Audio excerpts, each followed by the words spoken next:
Facebook Live, power, unlocking power through freedom and nature. Hello, hello. Tammy, how are you? Good. I actually got a tickle in my throat just now.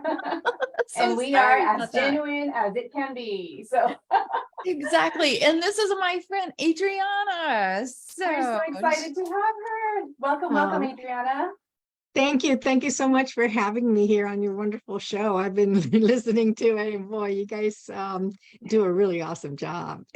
Oh, thank you. Thank you so much. So it is an honor for me to be here with you guys. Thank you for inviting me. Yes, and we love it that you watch live when you can, and also contribute with comments when you watch the replays and all that. And now we want to have this conversation with you. Exactly. Adriana does exactly what we would love every single person that's watching this to do, is to like, share, comment, copy the link if you need to.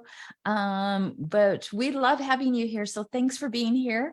But in order for us to grow, we need you to share and let others people know so we can add them to our groups. So thank you.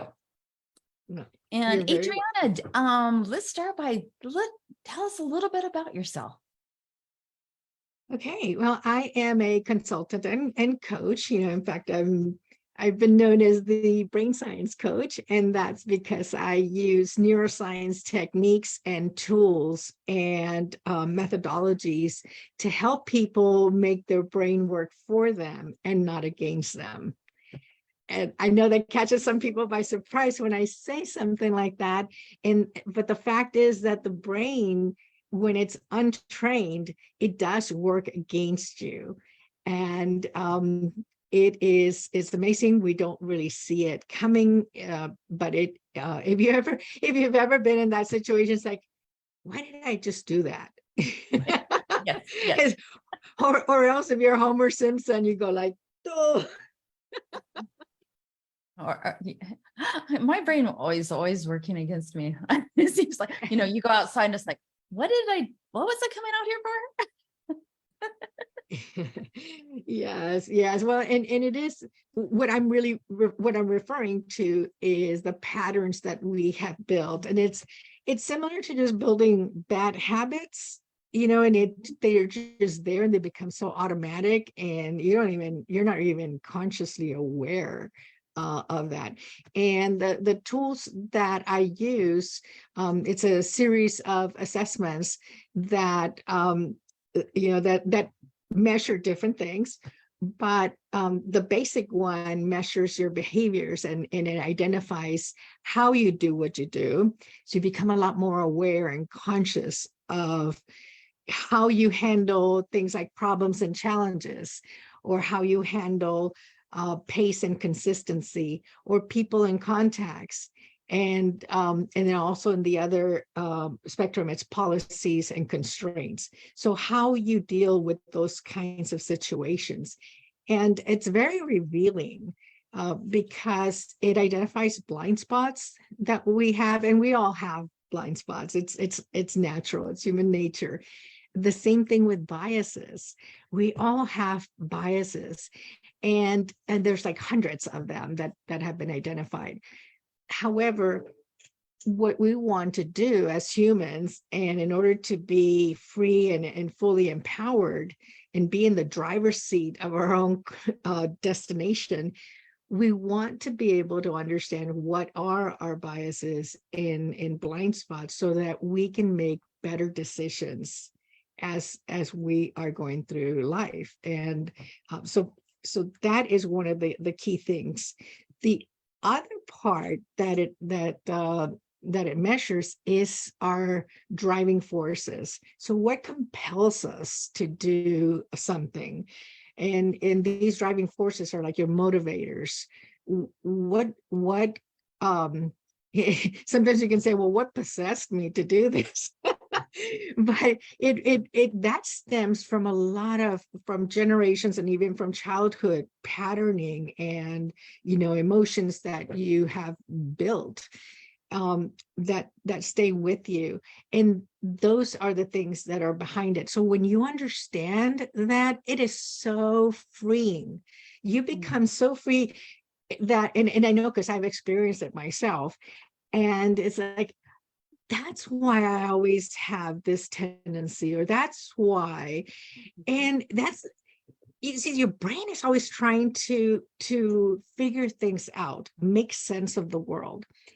And when you don't know why you do some things, like the why you do what you do, then it's always working at trying to figure it out. When you discover this of yourself, it's like dropping that really heavy backpack that you've had on your back. So Well, mindset is everything, correct? well, absolutely. And absolutely, mindset is something that when you have all the tools, you can set the right mindset. When you don't have the right tools, it's like, if you're going to go gardening, and I know you do, and I'm big on gardening too. If you don't have the right tools, you're not going to make a lot of progress. No, not at all. And when you were talking, it reminded me of that one quote. If you go with a bad hat, it's like having a flat tire. You can't go anywhere. You have to have the right attitude. And I see it in generations a lot of times growing up. If the parents have that negative attitudes always all that negative around you, their kids end up being negative. And they don't, and like you said, they're picking it up all the time and they don't even realize it. Mm-hmm. That's right. It's like it happens through osmosis. It's just, it's really pattern conditioning based on your environment. And we come back to nature versus nurture, right? So what are we? So yes, there are a lot of natural, we're part of nature. We're, living, breathing, consuming Exactly. humans. And but then there's the nurture helps to mold us, and sometimes that molding will inhibit talents or other benefits or other positive things that you might have. It can inhibit or squash some of that. And so nurture is very important when we understand ourselves at that core level. It is very empowering and very freeing. Awesome. I love it. You have mentioned so many buzzwords, like words that are part of also my practice and my philosophies, right? So I want to also say hello to Karen Felker Harris and Christina Myers. They're watching with us right now. Awesome, awesome. Tell us where you're watching from. Welcome, welcome. And take advantage of this opportunity to ask questions to Adriana. She's a wonderful resource here. Of course, she said the word freeing, that once we know and become aware of our behaviors and tendencies, we're gonna stop ourselves when we act or before we act and say something, to, okay, wait, I have this tendency, let me just think better and then act, think better, and they say or talk, right? And Adriana, you said something about knowing, and I love the fact that maybe you have heard this many times too. I heard a lady say one time this quote, I don't know where it came from, but it says something like, why is it that we know what we know, but we do what we do? And why is it that we do what we do when we know what we know? So sometimes, sometimes we know that we're not supposed to do something or that we have behaviors and tendencies, but still until we deal with them, address them correctly, we're not going to change, right? So we know that we overeat, for example, or we emotionally eat, as we've had a guest here that was amazing talking about emotional eating, etc. So we know it, but what are we going to do about it? So you have these assessments that are tools to help bring awareness and also treat it or help the person heal it or change course. Mm-hmm. Yes, and it is, so thank you for bringing this up. I call what you just described, as far as why is it that we do what we do when we know what we know. I call that the knowing doing gap. and it is a gap, because intellectually we can know something, but there needs to be an alignment between your brain and your heart and your soul. In that, when that is in alignment, then you're fully in the driver's seat, and you can control whatever it is that your destination, whatever your decisions are going to be. So you make smarter decisions. You can know something but not feel it or integrate it, and that's where my brain science coaching comes in. So first is discovering. So it's the I call this the my 3-step blueprint, that my 3-step empowering blueprint, because we discover first, then we design together how we're going, how we're going to approach this, what it is that they want to work on, what's preventing them from reaching their goals or aspirations, and even knowing what direction is the best direction for them that would really fit them. I mean, there's so many people either in the wrong jobs or careers, and they don't even know that there's other avenues, other things that they could be driving to have a better life, a happier life. So there's the discover, the decode, that's decoding what we've discovered, and then designing the plan. So that's how I help people get to where they want to go. So it's not just reaching a goal, it's where do they want to go? And Jay Shetty says this so beautifully. He said, how can you possibly know where you want to go if you don't know who you are? Wow. Well, exactly. And it's like I run into so many people that are, especially young kids, are different, that you find they're only going to college or to do something because a parent or somebody told them, well, that's what you should do, not what they really want to do. It's kind of like I always tell in my book, I talk about this, how you need to find yourself. You need to know where you want to live. What are your talents? What do you enjoy? It shouldn't be about somebody else. And then it's like, how many adults are out there, like you said, working in jobs or careers that they don't like, and it brings them the worst out of them, not the best out of them. Mhm. They're resentful. They're resentful. Yeah.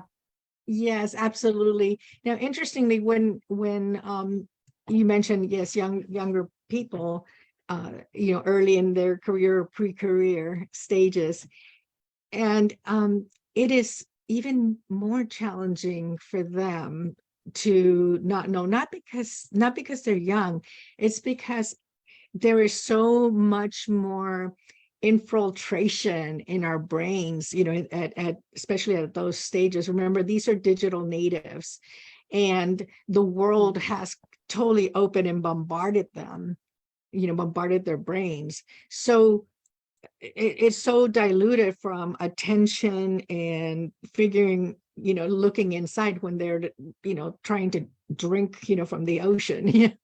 So so it's even more challenging. People who are more seasoned professionals, we had a period where we didn't have that, and that was in the formative years. However, we also didn't have a lot of the conveniences and facilitation to learn just about anything we want to learn, because there was no online MOOCs, online courses and all this free information that you can just learn from. So it's a little bit of a double-edged sword, and being able to step back and see where this person is at in their career, and not tell them what they should do, help them discover a path. But here's the other thing that's, I think, is most important, especially for young people, is to not be afraid to fail, to not be afraid to make or rather to be free, allow themselves to try something. And if it's not really sitting well, their interest in it starts to die off, move on to something else. Yes. Try something else. And the best thing that they can do is try so many different, jobs, part-time, whatever, anywhere they can. But it's all about feeling free and empowered to put themselves in situations that are going to challenge them. And we don't do that because of the fear of failure. So that's, I have a whole chapter in one of my books that is all about the neuroscience of fear. And that's the thing that holds us back. So it's fear and failure.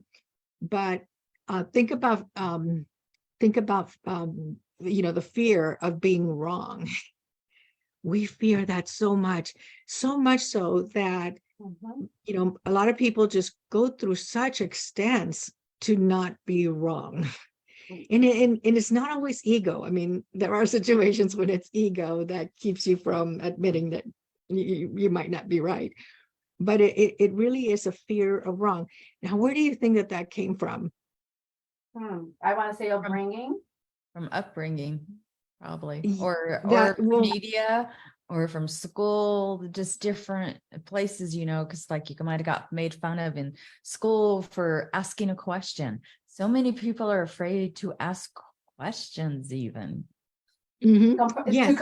People are scared of coming from a place of curiosity. Like, I have so many questions for you because and that's the thing, like, there's not a problem. I think we're Christians. I'm a Christian, and I know there's a scripture that says that blessed are the pure in heart, like children, like little children. Little children are curious. They're not embarrassed to ask questions until teachers or parents, why are you asking why? Leave me alone. I don't have time for you.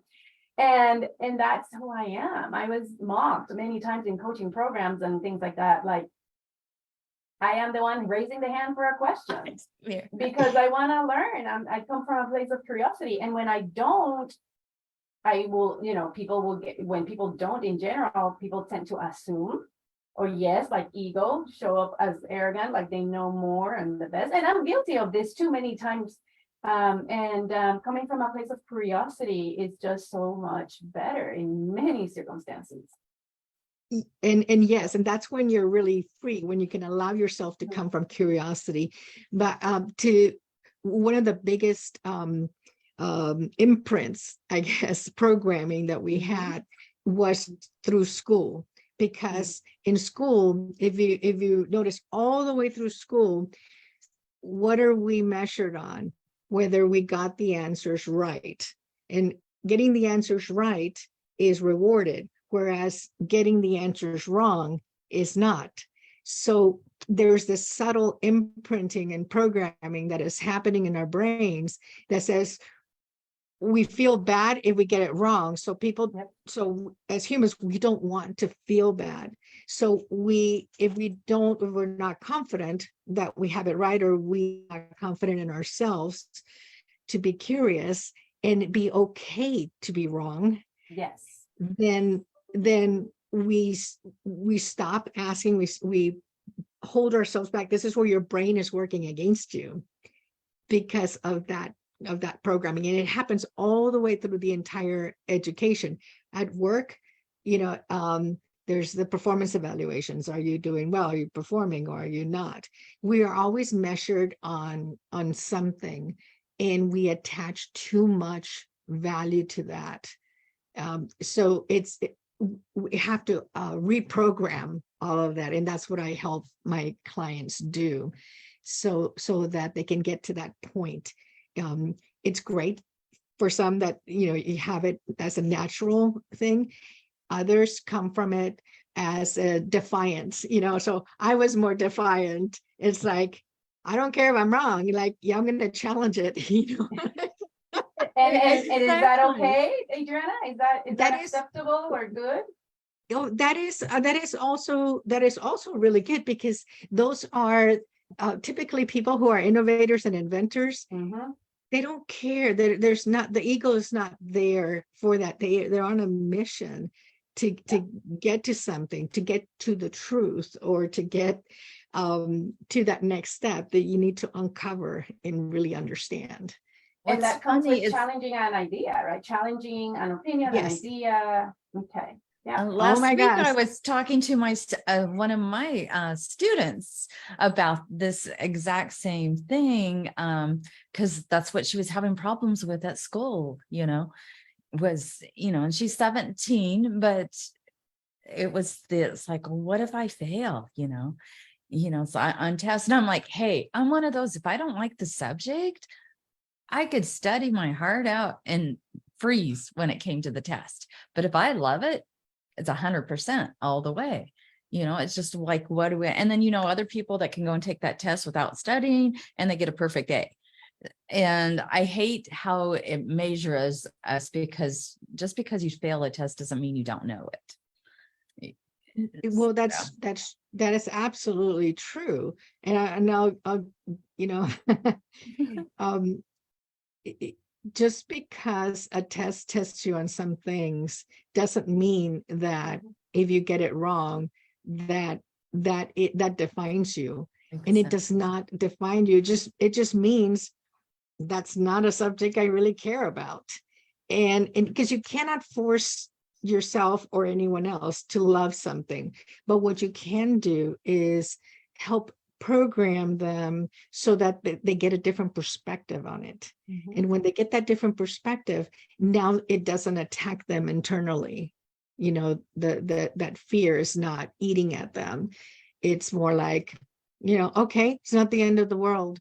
It's like, and it's like, look at so many people who have done great with, not even a high school education. Mhm. It's not what holds you back.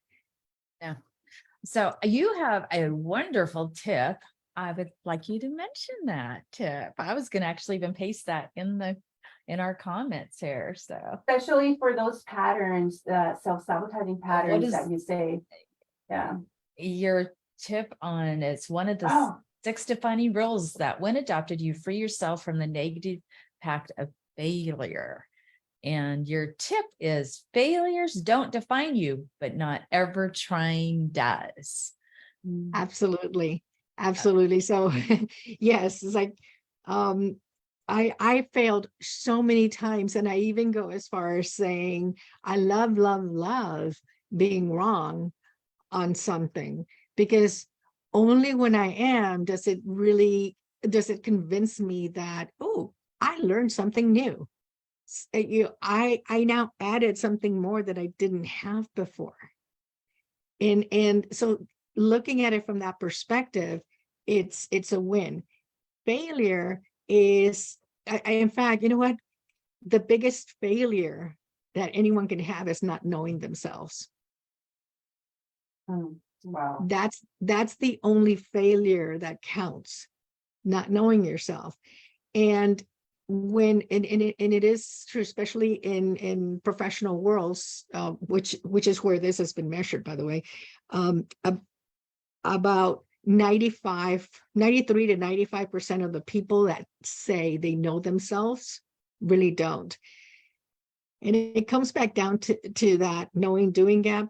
They know what they either should know or what they know of.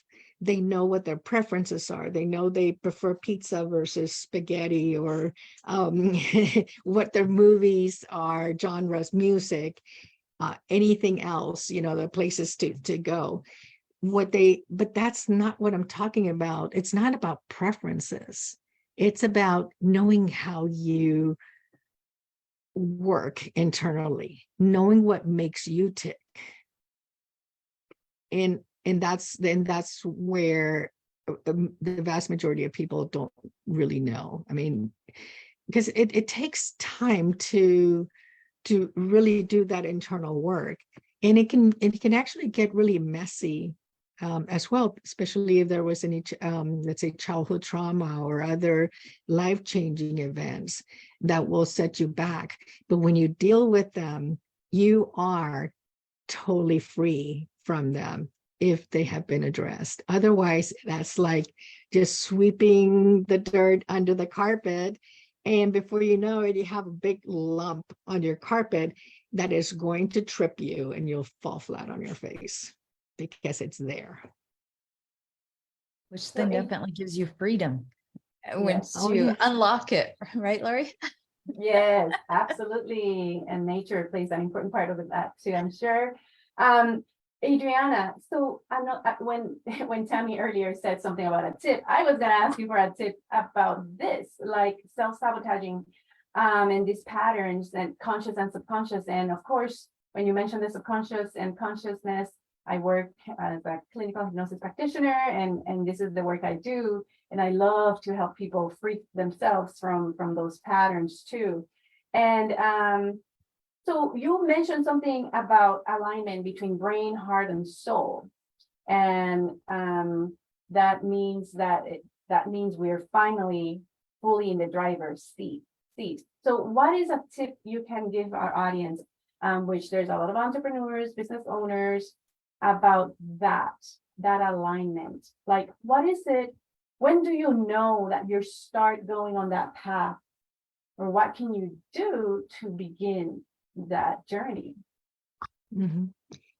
Yeah, well, thank you for that question. And it is a tough question, Hmm. because clearly it's a very individualized answer. But for the most part, um, you start at getting to know yourself. What are your patterns and what are your motivations, and so that's just getting um that's like your starting point. You have to dig in. When you know yourself, then you start to uncover more about your soul, because here's the thing, that the soul, we as humans are designed for growth. And when we don't grow, we are compressing or shrinking ourselves, and that's going against our human nature. So it hurts us, but we don't see it because it's like very, very little. It's like, you see your kids, and then before you know it, they're grown up. It's like it happens. It's happening every single day. Our hair grows every single day. It's nature. Our nails, everything. But aligning it, you really have to get first, understand how your brain works, because those patterns, the brain is the command center for everything that you do. Then your heart is basically, you can think of, that's the engine for emotions. You feel the hurt, you feel the anxiety and fear and betrayal and all those things, so the emotions. But the brain is the architect of emotions, because the brain puts together different elements of what's going on in the environment, and architects the emotions. So you can have the exact same event happen at a different time, and the emotion could be completely different for the same individual. So it's understanding how you operate internally. And when you do that, it demystifies the whole scenario of you. And when you demystify it, now there's one big thing less that you have to fear. Because when you don't know, don't understand it, it's kind of scary. But once you do and you shine the light on it, Yeah. then it's like, oh, okay, I can move around. So then your soul, which is your whole being, which is bigger than your own body, your soul hurts when it is not doing well, when the body is not, let's say the body might be the caboose, and it's taking it somewhere where the soul doesn't want to go. So you start deteriorating your soul based on all the things that you do throughout your life, if you're not doing them in alignment with your whole being. And my next book, which is going to come out later on this year, is called Brain Science for the Soul, and I talk more about that there. But Wonderful. the goal is to be in alignment, because when you're in alignment, you are pure. Your thoughts are in alignment with the best interest of your heart and your soul. And when it's in the best interest, that just has a clear path to wherever it wants to go. So as a tip for the self-sabotage and those kinds of things, which are the negative self-talk, which stem from emotions or things that want to protect you. So see, this is another way the brain works against you, because the brain wants to protect you no matter what. And if you're going to fail and you're afraid of feeling failure, then you want to prevent it. So that's the self-sabotage. It's trying to prevent you from, feeling bad.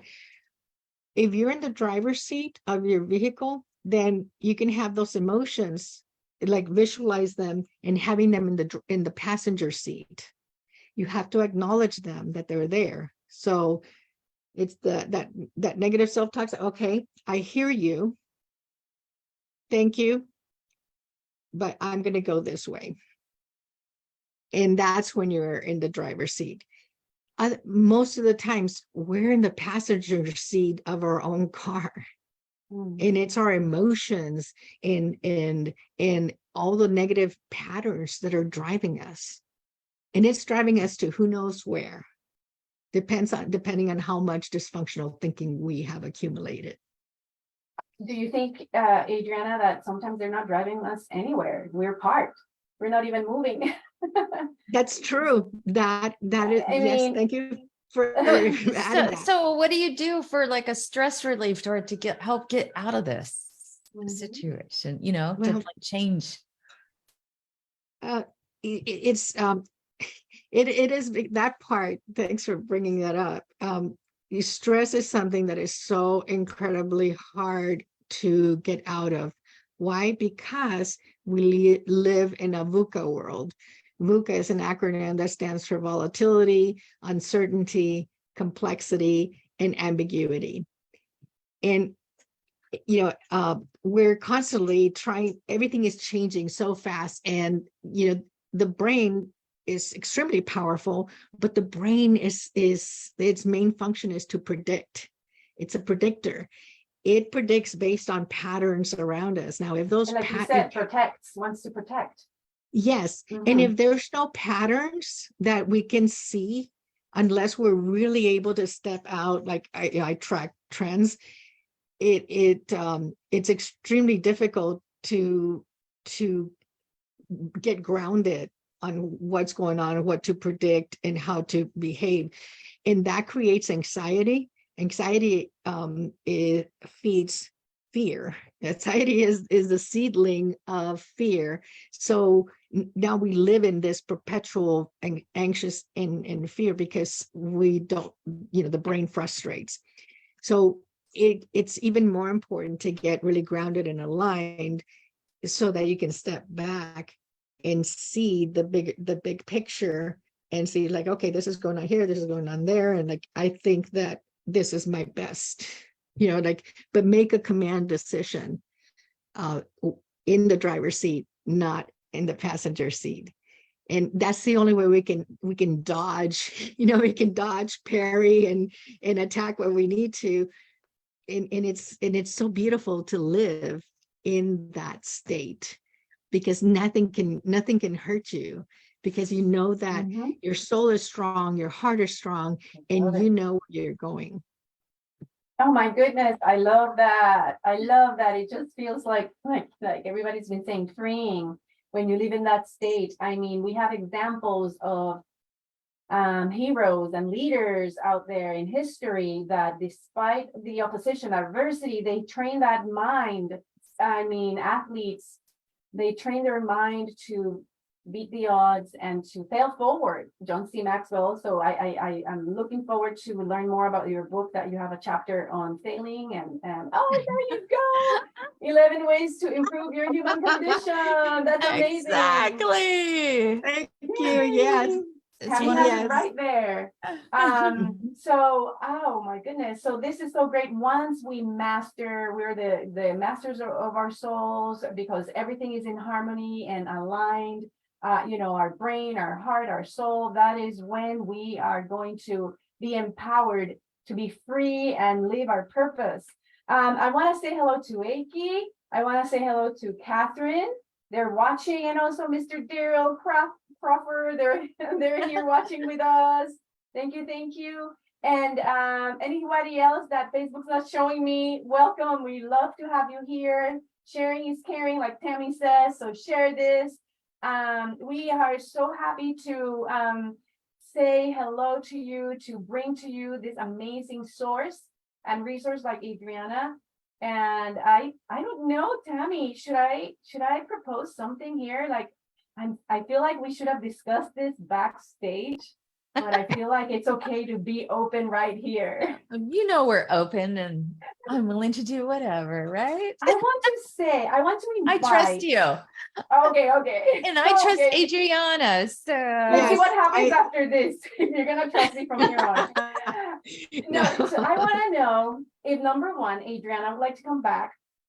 And number two, if someone from the group that watches this, that's watching live, or is watching recorded, can say, I don't know if it's a maybe driving force, maybe that's what they can say. The first person that says and types driving force would like an assessment by Adriana, like here on the power of our nature. Like maybe have a little bit, the person needs to be vulnerable and open for this, to be in the open, right? And broadcast it and have like a little hot seat is what some people call it, and say, hey, I have an issue with this. I have a pattern in this sense, you know, with this behavior or this tendency, and for Adriana to help them right here with us live.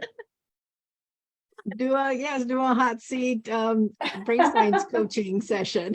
Oh, Aki already said driving force, so maybe she's the one. We will need to schedule it, you know, with the four of us. I just think how amazing would be for someone to get this gift, right? The gift of awareness, the gift of someone saying, hey, this is me, I have this issue, because it might be Aki. I think she's the winner because she's the driving force all first. right. But congratulations. Let me see. Let me scroll. I think, yeah, she's the first one that's a driving force. So if I'm sure that if she's dealing with something, it's just an example of many other mouthpiece of maybe other people dealing with it, dealing with whatever is it, right? That she's gonna bring to the table. And sorry if you know I make your schedules busier and things like that, Adriana. But it's sweating already over here. Nope. Okay, wait. Please reread my comments. Sweating already over here. So let's see. I got no alert for the live. Oh, you should post it in the writing of the group. Oh, hi, loves. Okay, we'll read all the comments better than here live, and then we will assess this and talk about it. But I think this information that you have shared, Adriana, today is amazing. It's just great nuggets of wisdom. And I think this, if more people were aware of their behaviors, were more aware of the solution, the tools that are out there to align their brain, their heart, and their souls, I mean, the world would be a better world. And also we would be living our purpose and our passion unapologetically and bringing light into the world. And that's what the world needs right now. Well, and Adriana has 2 books out. I have the one. It's 2, correct? Yeah, there are 2 out, 2 right now. The first one, I thought I had it here. The first one was is more for executives and leaders, and you know, very specifically targeted to them. Okay. It's new rules for our VUCA world. And VUCA stands for vulnerability. Yeah. What is VUCA? Volatility, complexity. Volatility, uncertainty, complexity, and ambiguity. Oh my goodness. Okay. And so they can go and we'll put them in the comments. We'll put links. So if anybody wants one of Adriana's books, I know she would love for you to purchase one. Yeah, actually, what I planned to do, just as a special thing for your show, is to give a book, an Awesome. electronic version of this book, and all they need to do is go to the link for Which I that I did put created. into.